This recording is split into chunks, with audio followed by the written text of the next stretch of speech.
Cumprimento a todos os meus irmãos com a paz de Jesus. Seja bem-vindo ao estudo da lição da Escola Sabatina número 10. Lembre-se e não se esqueçam. Vamos orar.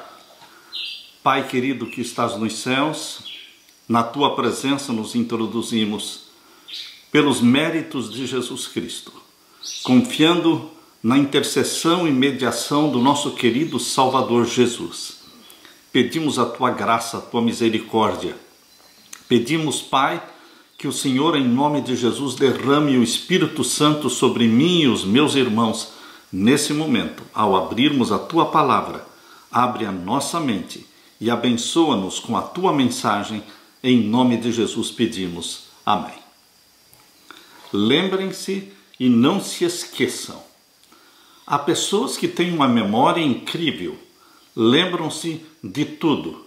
Lembram-se até mesmo do que não precisariam lembrar. Queridos, há coisas no nosso passado que não devem ser lembradas. Faria muito bem nós meditarmos um pouco em Filipenses capítulo 3. Filipenses capítulo 3 e os versos 13 e 14. É o apóstolo Paulo quem fala. E ele está inspirado pelo Espírito Santo quando diz: irmãos, quanto a mim não julgo que eu haja alcançado, mas uma coisa eu faço, e é que, esquecendo-me das coisas que para trás ficam, e avançando para as que estão diante de mim, prossigo para o alvo, pelo prêmio da soberana vocação de Deus em Cristo Jesus. Paulo se propôs a esquecer o passado ruim, o passado bom. Queridos, temos que viver o dia de hoje. Mas a lição desta semana tem o título de Lembre-se e não se esqueçam. Queridos, existem coisas que nós não podemos esquecer. Existem coisas que nós deveremos fazer questão de ficar lembrando e falando, contando e recontando as histórias dos grandes feitos de Deus.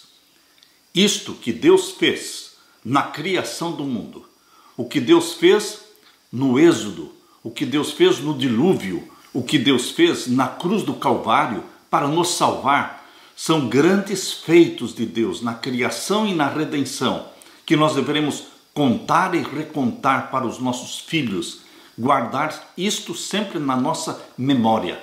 Por isso está aqui no verso áureo: lembrem-se e não se esqueçam de como no deserto vocês provocaram o Senhor à ira, desde o dia em que saíram do Egito até que chegaram a este lugar. Vocês foram rebeldes contra o Senhor. Deuteronômio 9, verso 7. Duas palavras estão presentes em toda a Bíblia: lembrar e esquecer. Ambas se referem a algo humano que acontece na mente.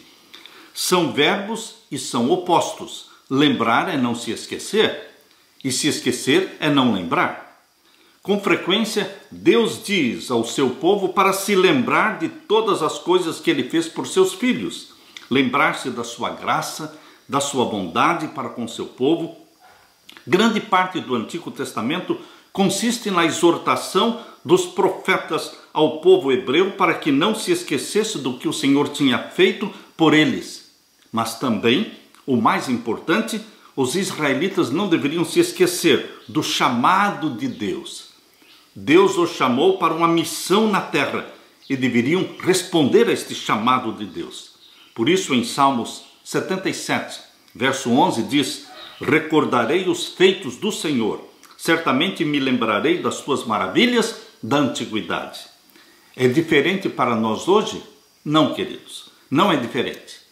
Ao mesmo tempo que não deveremos estar nos lembrando das coisas ruins do passado, nós deveremos lembrar muito de tudo que Deus fez por nós, de todo o sacrifício ao dar o seu próprio Filho para nos resgatar do reino das trevas e nos colocar no reino da luz. O ditado muito comum que diz que o povo tem memória curta é verdade. Nós esquecemos coisas que não deveríamos esquecer e nos lembramos de coisas que deveriam ser esquecidas. Por isso, queridos, o mandamento mais esquecido da santa lei de Deus dos 10 mandamentos, o mandamento mais esquecido é exatamente o quarto mandamento, que começa dizendo: lembra-te do dia do sábado para o santificar. O mandamento que Deus começa falando, lembra-te, é o mandamento mais esquecido. Deus quer que você se lembre de que Ele é o Criador dos céus e da terra. E Ele também é o Redentor nosso, que nos resgatou e nos comprou com o sangue de Jesus Cristo. Você pertence a Deus. Lembre-se, não se esqueça de que você não pertence a si mesmo. Você e eu somos propriedade de Deus. Aleluia! Na parte de domingo, lembrando o arco-íris. Toda vez que você olha para o céu e você vê o arco-íris, você se lembra de que Deus é fiel em sua promessa de não mais destruir o mundo por um dilúvio de águas. O dilúvio universal é negado por cientistas e é negado por muitos evolucionistas ateus. Mas, queridos, o dilúvio é lembrado cada vez que o arco-íris aparece no céu. É a promessa de que Deus não destruirá o mundo por um dilúvio novamente, mas é também a promessa de que Deus cuida de você. Deus não se esquece de você. Assim como Noé e a sua família foram salvos no dilúvio, você também é salvo. Você é a menina dos olhos de Deus. A palavra lembrar aparece pela primeira vez exatamente no contexto do dilúvio, em Gênesis capítulo 9. O Senhor disse para Noé que colocaria ali o arco-íris no céu como sinal da sua aliança com toda a terra, de que ele nunca mais destruiria a terra por um dilúvio. Abra sua Bíblia e vamos ler então em Gênesis capítulo 9 e os versos 8 a 17. Aqui nós lemos: E falou Deus a Noé e aos seus filhos com ele, dizendo: E eu, eis que estabeleço o meu concerto convosco e com a vossa semente depois de vós, e com toda a alma vivente que convosco está, de aves, de reses, de todo o animal da terra convosco, desde todos os que saíram da arca até todo o animal da terra.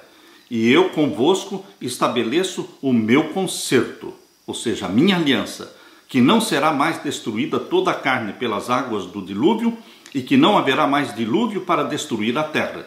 E disse Deus: Este é o sinal do concerto que ponho entre mim e vós e entre toda a alma vivente que está convosco por gerações eternas. O meu arco tenho posto na nuvem, e este será por sinal do concerto entre mim e a terra. E acontecerá que quando eu trouxer nuvens sobre a terra, aparecerá o arco nas nuvens. Queridos, aqui Deus estabeleceu a promessa. Esse lindo arco-íris com 7 cores representa o amor, a bondade, a misericórdia, a graça do nosso Senhor Jesus Cristo. Deus não precisava ver o arco-íris para se lembrar da promessa que ele fez. Na realidade, quem precisa se lembrar somos nós. Cada vez que vemos o arco-íris, devemos nos lembrar da graça divina que salvou a família de Noé e da graça divina que também nos salva hoje. O arco-íris ajudaria as pessoas a se lembrar da aliança especial. Sempre que surge o arco-íris, o povo de Deus se lembra não apenas do juízo sobre o mundo por seus pecados, mas também de seu amor pelo mundo e da sua promessa de não o destruir com um dilúvio de água novamente. O arco-íris no céu se torna muito mais importante ainda hoje, quando, com base na continuidade das leis da natureza, muitos cientistas rejeitam a ideia de que já houve um dilúvio universal. É fascinante que Ellen White tenha escrito que, antes do dilúvio, muitos tinham a ideia de que a continuidade das leis da natureza excluía a possibilidade de um dilúvio mundial. Ela escreveu que os sábios argumentavam que as leis da natureza são tão firmemente estabelecidas que o próprio Deus não as pode mudar.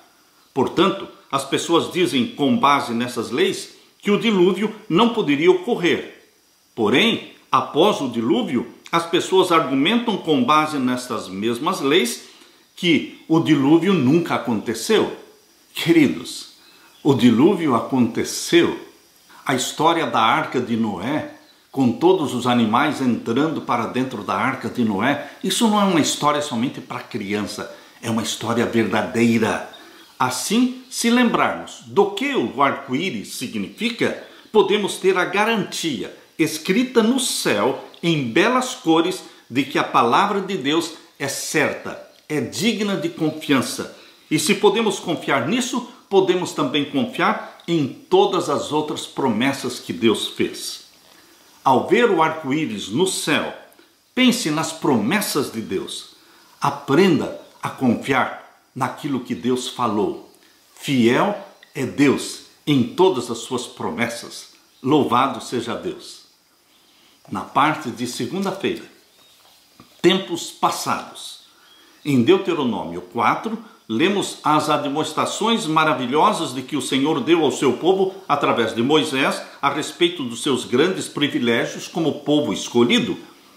Ele os resgatou do Egito com provas, com sinais, com milagres, com lutas, com mão poderosa, com braço estendido e com feitos espantosos, segundo tudo que o Senhor seu Deus fez por vocês no Egito, como vocês viram com os seus próprios olhos. Deuteronômio capítulo 4 e o verso 34. Em outras palavras, Deus não somente fez maravilhas, mas as fez de modo a ajudá-los a se lembrar e a nunca esquecer esses grandes atos. Abra sua Bíblia em Deuteronômio capítulo 4 e o verso 32 em diante. Deuteronômio capítulo 4 e o verso 32 em diante. Aqui nós lemos: porque pergunta agora aos tempos passados, que te precederam desde o dia em que Deus criou o homem sobre a terra, desde uma extremidade do céu até a outra, se sucedeu jamais coisa tão grande como esta? Ou se ouviu coisa como esta? Ou se algum povo ouviu a voz de Deus falando do meio do fogo, como tu a ouviste ficando vivo? Ou se um Deus intentou ir tomar para si um povo do meio de outro povo, com provas, com sinais, e com milagres, e com peleja, e com mão forte, e com braço estendido, e com grandes espantos, conforme a tudo quanto o Senhor vosso Deus vos fez no Egito aos vossos olhos? A ti te foi mostrado para que soubesses que o Senhor é Deus, nenhum outro há senão Ele.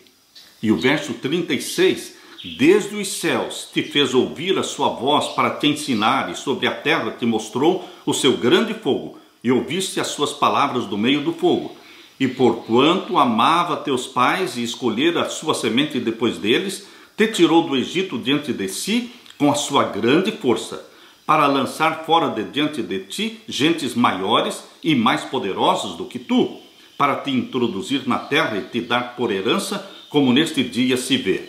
Pelo que hoje saberás e refletirás no teu coração que só o Senhor é Deus, em cima no céu e embaixo na terra, nenhum outro há. Só Deus é Deus. Queridos, a história de Israel, a história do Êxodo, a história dos 40 anos no deserto, a história da possessão da terra prometida, tudo isto é algo irrefutável. Deus, através de Moisés, conduziu este povo e é uma história que não pode ser refutada. A história de Israel é a prova de que Deus existe. É a prova de que Deus realmente tem um plano de salvar a humanidade. Primeiramente, usando Israel como seus evangelistas. E agora, usando a igreja do Novo Testamento como seus evangelistas. A estratégia de Deus é salvar a humanidade através do Cordeiro que Ele deu, que é Jesus Cristo, o Cordeiro de Deus, que tira o pecado do mundo. Moisés relembrou toda a história ao povo, desde a criação, e lhes indagou de forma retórica se em toda a história havia sido feito algo como o que foi feito por eles. Ele instruiu o povo a perguntar e analisar por si mesmo se havia acontecido antes algo como que os israelitas experimentaram. Com alguns questionamentos, Moisés estava tentando fazer com que o povo percebesse que o Senhor havia feito por eles e assim, em última instância, fazê-los reconhecer o quanto deveriam ser gratos por seus atos maravilhosos. A libertação do Egito era um fato central E talvez em certos aspectos mais impressionante que esse evento tenha sido o fato de que Deus falou com o povo no Sinai, permitindo-lhes ouvir do meio do fogo a sua voz, as suas palavras. Em Deuteronômio 4 e o verso 40, nós lemos: e guardarás os seus estatutos e os seus mandamentos que te ordeno hoje, para que bem te vá a ti e aos teus filhos depois de ti, e para que prolongues os dias na terra que o Senhor teu Deus te dá para todo sempre. Queridos, o Senhor não fez todas essas coisas sem um propósito. Deus tem um propósito em tudo quanto faz. Ele redimiu os israelitas, cumprindo sua parte na aliança estabelecida com eles. Eles foram libertos do Egito e estavam prestes a entrar na terra prometida. Deus fez a sua parte, eles deviam fazer a parte deles, que era simplesmente obedecer e representar Deus diante do mundo. Deus precisa de agentes dele, agentes de Deus representando Deus na terra.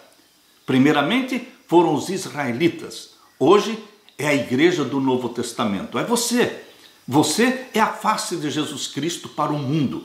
As pessoas olham para o cristão tentando descobrir ali as vantagens do cristianismo. Quais são as vantagens do cristianismo? Isso precisa ser mostrado na nossa vida, na forma como nós pensamos, na forma como nos vestimos, naquilo que cremos, na bendita esperança que temos. Temos que mostrar as evidências poderosas do cristianismo, da religião do nosso Senhor Jesus Cristo. Por isso, queridos, as pessoas que nos olham, elas precisam saber que existe na terra um povo remanescente, exatamente como diz em Apocalipse 14, verso 12. Aqui está a paciência dos santos, aqui estão os que guardam os mandamentos de Deus e a fé de Jesus. As pessoas estão sedentas da verdade, sedentas da salvação, sedentas de algo sólido para crer, para confiar. Elas precisam desta mensagem de Apocalipse 14, verso 12. Aqui está a paciência dos santos. Aqui estão os que guardam os mandamentos de Deus e têm a fé de Jesus Cristo. Vamos dar esta esperança para o mundo, vamos preparar as pessoas para a segunda vinda de Jesus. Aleluia!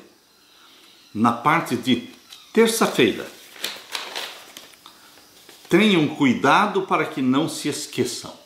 Abra sua Bíblia em Deuteronômio capítulo 4, verso 9. Deuteronômio capítulo 4 e o verso 9. Tão somente guarda-te a ti mesmo e guarda bem a tua alma, que te não esqueças daquelas coisas que os teus olhos têm visto, e se não apartem do teu coração todos os dias da tua vida, e as farás saber aos teus filhos e aos filhos dos teus filhos. E agora no capítulo 4 e o verso 23. Guardai-vos de que vos esqueçais do concerto do Senhor vosso Deus, que tem feito convosco, e vos façais alguma escultura, imagem de alguma coisa que o Senhor vosso Deus vos proibiu. Não se esqueçam. Tenham cuidado para que não se esqueçam daquilo que Deus fez por vocês. Ó, queridos, a nossa memória muitas vezes é curta porque nos esquecemos de quão bom é Deus. Provai e vede que o Senhor é bom.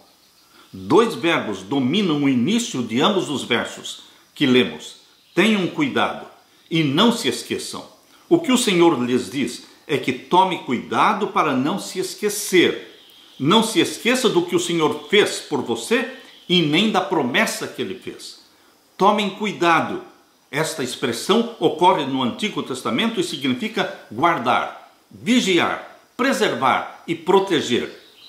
Curiosamente, a primeira vez que tal expressão aparece nas Escrituras é lá no Jardim do Éden, em Gênesis capítulo 2, verso 15, quando Deus disse para Adão cuidar do jardim. Na passagem acima, o Senhor diz a cada indivíduo para se guardar, para não se esquecer. Isso não significa esquecer, tanto no sentido de perder a memória, mas no sentido de ser negligente em relação às obrigações da aliança. Isto é, eles deveriam estar atentos sobre quem eram e o que isso significava em termos de como deveriam viver diante de Deus, diante dos outros hebreus e diante dos estrangeiros entre eles e diante das nações ao seu redor. Em Deuteronômio 4, verso 9, Deus deixa muito claro quando ele fala: tão somente guarda-te a ti mesmo e guarda bem a tua alma, que te não esqueças daquelas coisas que os teus olhos têm visto, e se não apartem do teu coração todos os dias da tua vida, e as farás saber aos teus filhos e aos filhos dos teus filhos. Não é somente não esquecer, mas é também contar para os nossos filhos. Usar os cultos da manhã, os cultos da noite, reunindo a família, cantando hinos de louvor a Deus e contar as lindas histórias da criação. A linda história do dilúvio e como Deus preservou a vida através da família fiel de Noé. Contar a história da redenção em Jesus Cristo. Queridos, deveremos contar para os filhos e para os filhos dos filhos, para os nossos netos. Haveria melhor maneira de preservar o conhecimento do Senhor do que fazer isso? Assim, queridos, a história da Páscoa. A Páscoa era comemorada todos os anos no dia 14 de Nisan. Era uma lembrança de como Deus retirara o seu povo com mão forte ali do Egito. E isto era recordado cada ano ao celebrarem a Páscoa. Quando você for tentado a duvidar de Deus, tome um tempo para refletir na forma em que Deus te buscou, na forma em que Jesus Cristo te achou, que te resgatou e o transportou das trevas para a luz. Deus é bom. A sua benignidade dura para sempre. Bendito seja Deus. Na parte de quarta-feira, alimentados, satisfeitos e ingratos. Este é o perigo da fartura, o perigo da prosperidade, o perigo da riqueza é que vivamos alimentados, satisfeitos, porém ingratos, esquecendo de onde veio toda a bênção. É fácil você se assentar a uma mesa farta, cheia de comida e comer sem se lembrar de onde veio aquele alimento. Quem fez crescer o trigo? De onde vem a água? Queridos, nós não podemos comer algo sem lembrar de que Deus é o Criador, Deus é o provedor de todas as coisas. Um ex-líder da igreja que trabalhou na Associação Geral da Igreja Adventista por 34 anos, contou que ele e a esposa haviam perdido a bagagem no aeroporto. Aquela triste experiência de quando você chega para pegar a bagagem no aeroporto, a sua mala não aparece.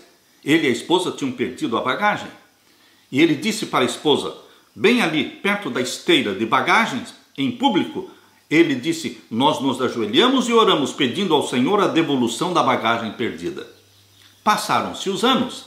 Muitos anos depois, aconteceu a mesma coisa com este mesmo casal. Eles chegaram no aeroporto de uma viagem e não encontraram a sua bagagem. E então, este pastor disse para sua esposa, não se preocupe, o seguro vai cobrir tudo isso aí. Queridos, mudança de atitude. Nós esquecemos de que Deus é a solução. Queridos, a solução para a doença não são os comprimidos, não são os remédios, não é a farmácia, não é o hospital. A solução para a doença é Deus. Você pode usar os remédios, você pode usar os médicos, mas a cura vem de Deus. Nós não podemos esquecer. Quando você perde uma bagagem, sim, o seguro vai cobrir a despesa, mas nós podemos e devemos continuar orando e pedindo a Deus para solucionar mesmo a perda de uma bagagem. Nossa dependência de Deus deve ser constante. Com a prosperidade, com os seguros, com os avanços da medicina, não podemos perder a dependência de Deus. Confiando em coisas, confiando em tecnologia, confiando na medicina e se esquecendo de que vida provém de vida. Cura só vem daquele benfeitor médico maravilhoso, Jesus Cristo, que curava as pessoas e que ainda cura hoje. O nome de Jesus Cristo é vida. Abra sua Bíblia em Deuteronômio capítulo 8 e vamos ler os versos 7 a 18. Deuteronômio capítulo 8, e os versos 7 a 18. Porque o Senhor teu Deus te mete numa boa terra, terra de ribeiros d'águas, de fontes, de abismos que saem dos vales e das montanhas. Deus não deu para o seu povo escolhido qualquer terra. Deus deu a melhor de todas as terras. Diz o verso 8, terra de trigo e de cevada, de vides e figueiras, romeiras, terra de oliveiras, abundante de azeite e mel. Queridos, esse Deus que se preocupou em dar para Israel uma terra que manava leite e mel, é o mesmo Deus hoje, que provê para você aquilo que você necessita, e mais do que você necessita. Deus gosta de ver seus filhos felizes. Diz ainda o verso 9, terra em que comerás o pão sem escassez, e nada te faltará nela. Terra cujas pedras são ferro, e de cujos montes tu cavarás o cobre. Quando, pois, tiveres comido e fores farto, louvarás ao Senhor teu Deus pela boa terra que te deu. Guarda-te para que não te esqueças do Senhor teu Deus, não guardando os seus mandamentos e os seus juízos e os seus estatutos que hoje te ordeno. Verso 12. Para que porventura, havendo tu comido e estando farto, e havendo edificado boas casas e habitando-as, e se tiverem aumentado as tuas vacas e as tuas ovelhas, e se acrescentar a prata e o ouro, e se multiplicar tudo quanto tens, se não eleve o teu coração, e te esqueças do Senhor teu Deus, que te tirou da terra do Egito, da casa da servidão. Deus está aqui dando uma advertência. Advertência que foi válida para o povo de Israel naquele tempo e é válida para nós hoje. Porque em meio à prosperidade, à fartura e à riqueza, é fácil se esquecer de Deus. Veja o que a fidelidade dos israelitas ao Senhor lhes traria. Eles não apenas possuiriam uma terra maravilhosa e rica, em que não teriam escassez e em que não lhes faltaria nada, mas seriam extremamente abençoados ali com rebanhos, com manadas, com ouro, com prata e belas casas. Ou seja, teriam todo o conforto material que esta vida pode oferecer. Mas, e então? O que poderia acontecer? Eles enfrentariam o perigo que acompanha a riqueza e a prosperidade. Que perigo é este? Esquecer do Senhor, esquecer que é o Senhor quem dá força para obter as riquezas. É de Deus que vem a nossa saúde. É de Deus que vem a nossa energia para trabalhar.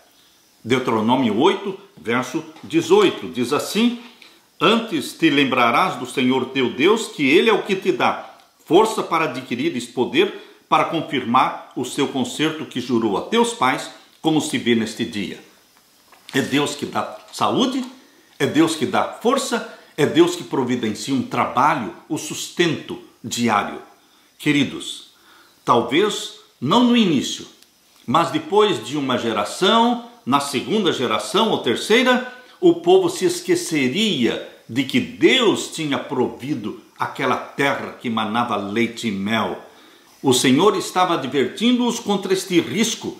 Infelizmente, quando lemos os profetas posteriores, vemos que foi exatamente isso que aconteceu. O povo se esqueceu de Deus como provedor, como grande Deus e o Santo de Israel, e passou a se inclinar e adorar deuses falsos, adorando o sol, adorando a lua, adorando as estrelas. Queridos, aconteceu apostasia. Hoje também acontece apostasia. O próprio Jesus alertou na parábola do semeador sobre a fascinação da riqueza. Em Marcos capítulo 4 e o verso 19, abra a sua Bíblia. Em Marcos capítulo 4, verso 19, quando Jesus contou a parábola do semeador, ele disse, Marcos 4, 19, mas os cuidados deste mundo e os enganos das riquezas e as ambições de outras coisas, entrando, sufocam a palavra e fica infrutífera. Hoje, os enganos das riquezas e as ambições que existem no coração pecador sufocam a palavra de Deus. Quantos deixam de servir a Jesus Cristo, andar no caminho estreito, por amor às riquezas, pelas ambições deste mundo? Não importa quanto dinheiro e bens materiais tenhamos, somos todos de carne e ossos, esperando a morte. Mas o final feliz é de que, quando amamos a Jesus Cristo, somos obedientes a Jesus Cristo, a nossa vida não consiste nesses 40, 50 ou 70 anos que aqui vivemos. Somos carne e osso, sim, mas nós somos também filhos e filhas de Deus, gerados espiritualmente pelo Espírito Santo. Por isso, somos abençoados por Deus com a bendita esperança de que eu voltarei, disse Jesus, e vos levarei para mim mesmo, para que onde eu estiver, vós também estejais. É esta bendita esperança que faz toda a diferença na sua vida, meu querido irmão. Não se esqueça, você é filho e filha de Deus, comprado pelo sangue de Jesus, e Ele voltará para buscar você, para resgatar a todos quantos Ele comprou com seu próprio sangue. Aleluia! Na parte de quinta-feira, lembre-se de que você foi escravo. Queridos, eu venho de uma família muito pobre. Meu pai, carpinteiro, minha mãe, zeladora de escola, eles ganhavam ambos o salário mínimo. Nós vivíamos uma vida bem simples, sem nenhum luxo, uma vida de pobreza. Queridos, hoje eu não me esqueço quão valioso é o pão que Deus nos dá, quanto vale cada centavo que Deus coloca na minha mão.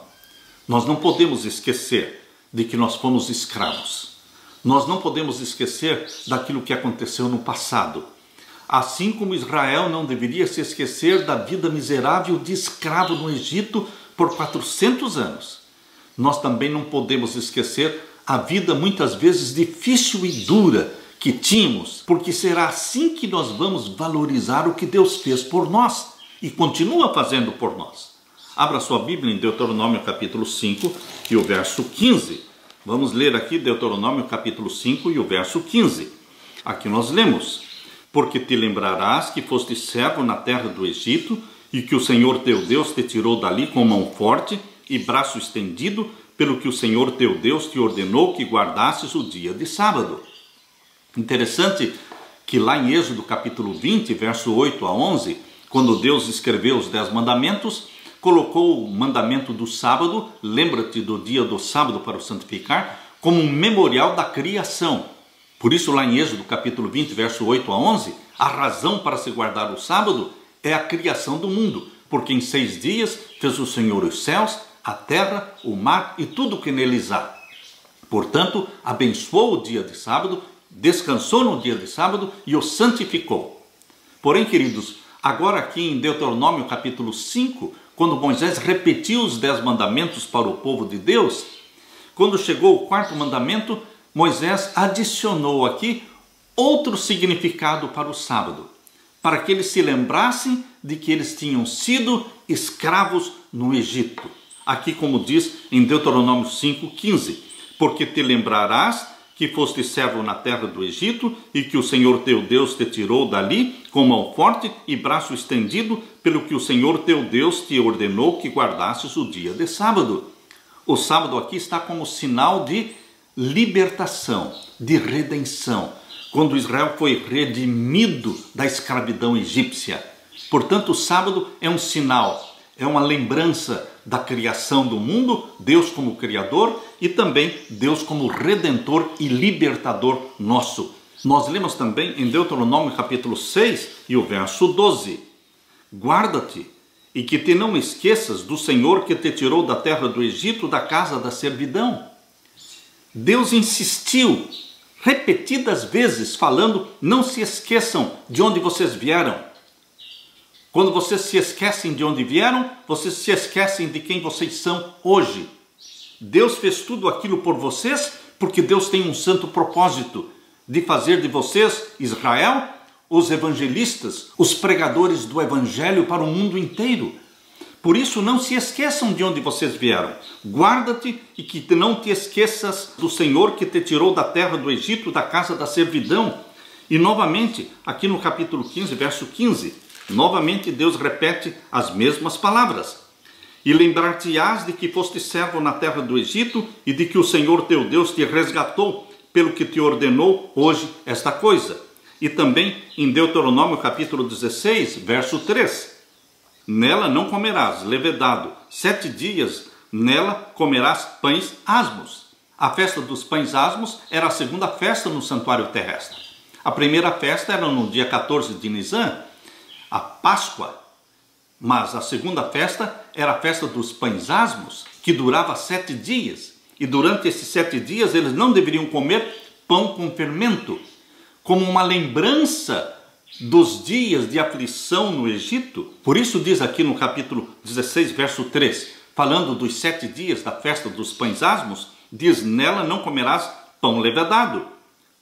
7 dias nela comerás pães asmos, pães sem fermento, pão de aflição, porquanto apressadamente saíste da terra do Egito, para que te lembres do dia da tua saída da terra do Egito todos os dias da tua vida.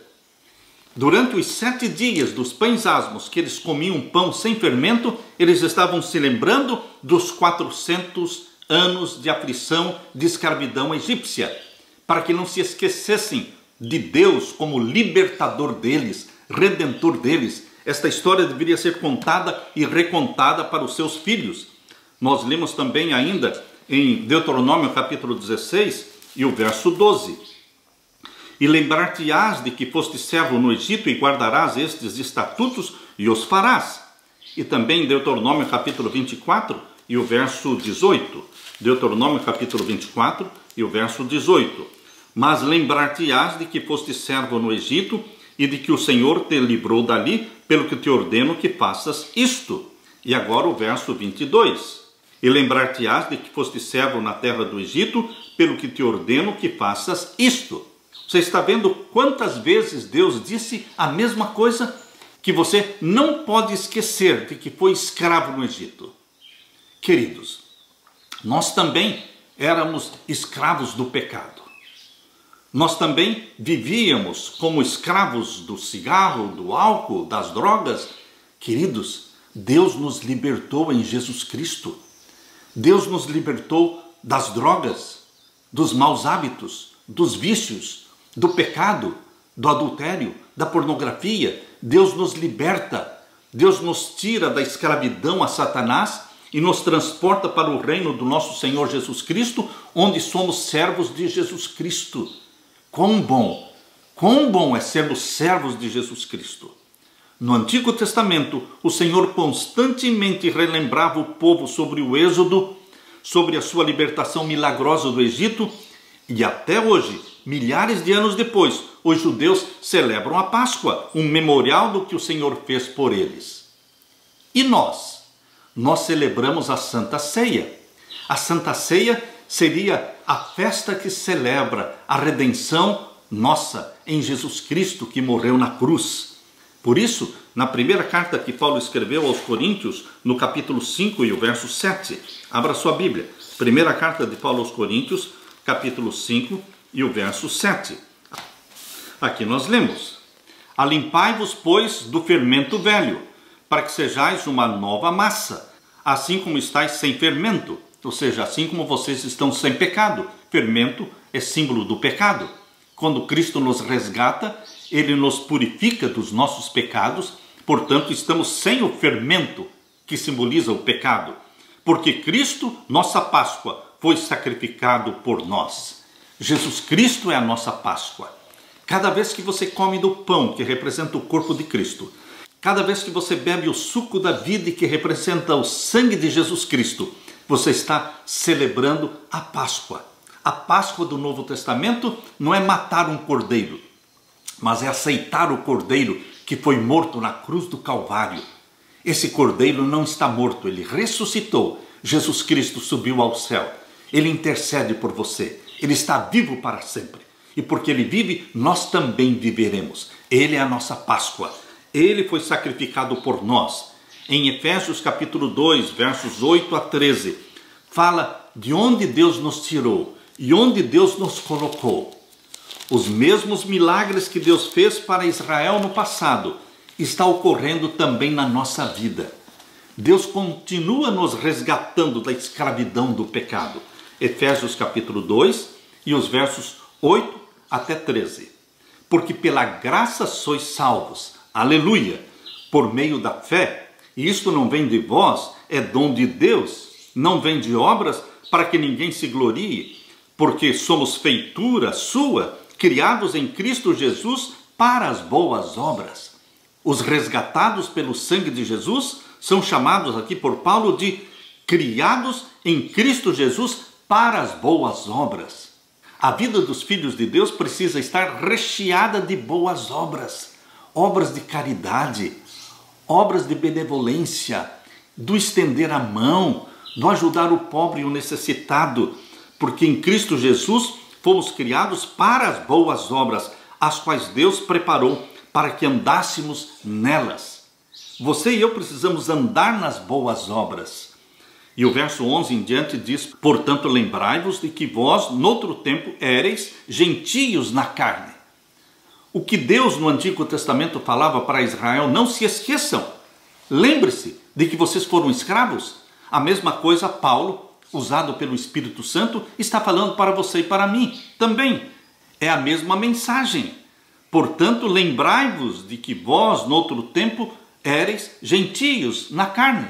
Vivíamos perdidos com os nossos pecados e chamados incircuncisão pelos que na carne se chamam circuncisão, feita pela mão dos homens, que naquele tempo estáveis sem Cristo, separados da comunidade de Israel e estranhos aos concertos da promessa, não tendo esperança e sem Deus no mundo. Como é que nós vivíamos antes de encontrar Jesus como Salvador? Vivíamos no pecado, vivíamos separados da comunidade de Israel, éramos estranhos aos concertos da promessa, não tínhamos esperança e vivíamos sem Deus no mundo. Mas tudo mudou, louvado seja Deus. Verso 13, mas agora, em Cristo Jesus, vós que antes estáveis longe, já pelo sangue de Cristo chegastes perto. Fomos reconciliados com Deus pelo sangue do nosso Senhor Jesus Cristo. Verso 14, porque Ele, Jesus, é a nossa paz. Meu querido irmão, minha querida irmã, em Jesus Cristo fomos reconciliados, salvos. Aqui em Efésios capítulo 2 e o verso 18 diz: porque por Ele, por Jesus, ambos temos acesso ao Pai em um mesmo Espírito. Através de Jesus Cristo, você tem acesso ao Pai e recebe o dom do Espírito Santo. Em Jesus Cristo, somos salvos. Em Jesus Cristo, somos reconciliados com o Pai. Em Jesus Cristo, o Espírito Santo é derramado sobre nós. Assim, diz aqui em Efésios 2, verso 19, já não sois estrangeiros, não sois forasteiros, mas sois concidadãos dos santos e da família de Deus. Que bendita promessa, que bendita certeza. Em Jesus Cristo, você e eu não somos estrangeiros, mas somos filhos e filhas de Deus. Não somos forasteiros, mas somos cidadãos do céu, porque a nossa pátria é o céu e a nossa cidade é a Nova Jerusalém, e a bendita esperança da volta de Jesus Cristo para cumprir esta promessa de nos resgatar para vivermos eternamente com Jesus Cristo. Queridos, lembremos-nos de que fomos escravos do pecado, mas lembremos-nos de que em Jesus Cristo fomos libertados do pecado. E Satanás não tem poder, não tem domínio sobre você, porque você não vive com pecados não confessados. Aquele que não vive com pecados não confessados, Satanás não tem domínio sobre ele. E é isso que Jesus quer, que cada dia confessemos os nossos pecados. Cada dia, quando você colocar a cabeça no travesseiro para dormir, você durma com o perdão de Deus. Não durma com o pecado. Durma com o perdão de Deus, salvo em Jesus Cristo. Lembre-se, Jesus Cristo voltará, e voltará muito em breve. Mas enquanto estivermos nesta terra, lembre-se, meu querido irmão, minha querida irmã, que você é o evangelista de Deus. Você é o rosto de Jesus Cristo. Nós precisamos mostrar para o mundo as belezas da criação divina, numa semana de 7 dias. Nós precisamos mostrar para o mundo a graça divina revelada no dilúvio. Nós precisamos mostrar ao mundo a maravilhosa libertação de Israel através do Êxodo, quando Jesus Cristo os libertou da escravidão egípcia. E nós precisamos mostrar para o mundo que a igreja de nosso Senhor Jesus Cristo no Novo Testamento está experimentando da mesma forma a redenção em Cristo Jesus, a libertação em Cristo Jesus, e fomos feitos cidadãos do céu, cidadãos da Nova Jerusalém.